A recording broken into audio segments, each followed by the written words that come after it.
صحابی نے پوچھا تھا نجات کیا ہے، تو اللہ کے رسول صلی اللہ علیہ وسلم نے 3 باتیں بتائی تھی۔ املک علیک لسانک، زبان کو کنٹرول کرو، ولیسعک بیتک، عورتوں کی بات نہیں ہے، مرد کی بات، گھر میں قرار پکڑو، ضرورت کے وقت نکلو۔ ضرورت کیا ہے؟ نماز پڑھو۔ ضرورت کیا ہے؟ بزنس کرو، تجارت کرو۔ ضرورت کیا ہے؟ صلہ رحمی کرو۔ ضرورت کیا ہے؟ خیر خواہی کرو، نہیں تو گھر میں بیٹھو۔ فضیل ابن عیاض کہا کرتے تھے الزم الصوامع، لوگوں اگر فتنوں سے بچنا ہے تو صوامع کو لازم پکڑو۔ پوچھے یہ صوامع کیا ہے؟ کہا البیوت، گھروں میں بیٹھو۔ کہا وہ کیوں؟ کہا لیس ینجو من شر ذلك الزمان الا صفوة من خلقه، اللہ ذوالجلال کے خاص بندوں کے علاوہ فتنے سے کوئی محفوظ نہیں رہے گا، اور خاص ہوتا ہی وہ ہے جو اللہ اور اس کے رسول کے خصوصی پیغامات پہ توجہ دیتا ہے۔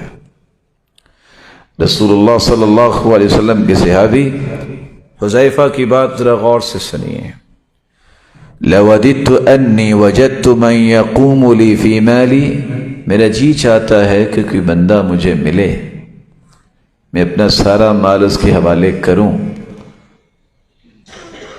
فَدَخَلْتُ فِي بَيْتِي وَأَغْلَقْتُ عَلَيَّ بَابِي، میں گھر میں چھپ جاؤں، دروازہ بند کر لوں، میں اس کو کہوں کہ کھانا مجھے بس پہنچا دیا کرو، پیسے تم رکھ لو، نہ میرے پاس کوئی آئے فتنے کے دور میں، نہ میں کسی کے پاس جاؤں یہاں تک کہ مجھے موت آ جائے۔ یہ صحابہ ہے، یہ صحابہ کی بات ہے۔ لو لم يبق من اجلی الا 10 ایام واعلم انی اموت فی آخرہن لتزوجت مخافة الفتنہ۔ عبداللہ ابن مسعود کہتے ہیں اگر مجھے پتہ چل جائے 10 دن زندگی باقی، میں نے 10ویں دن فوت ہو جانا ہے، گویا کہ 9 دن باقی، اور مجھے یہ احساس ہو کہ صرف 10 دن رہ گئے ہیں، تو میں صرف شادی اس نیت سے کروں گا کہ کہیں فتنے میں نہ پھنس جاؤں، میں 9 دن قریب ہی شادی کروں۔ یہ صحابہ ہیں جو اپنی آزمائش کرنے کے لیے تیار نہیں، اور یہاں ہر شخص کیا کہتا ہے؟ الامان والحفیظ۔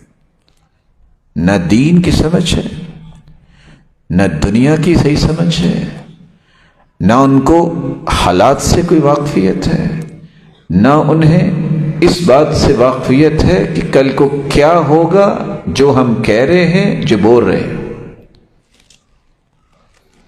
وَابْكِ عَلَى خَطِيئَتِكَ، نجات چاہتے ہو دنیا اور آخرت میں تو تیسرا کام یہ کرو، کبھی اکیلے بیٹھ کے اپنی گناہوں اور اپنی برائیوں پہ رو بھی لیا کرو۔ آج یہ چیزیں ختم ہو گئی۔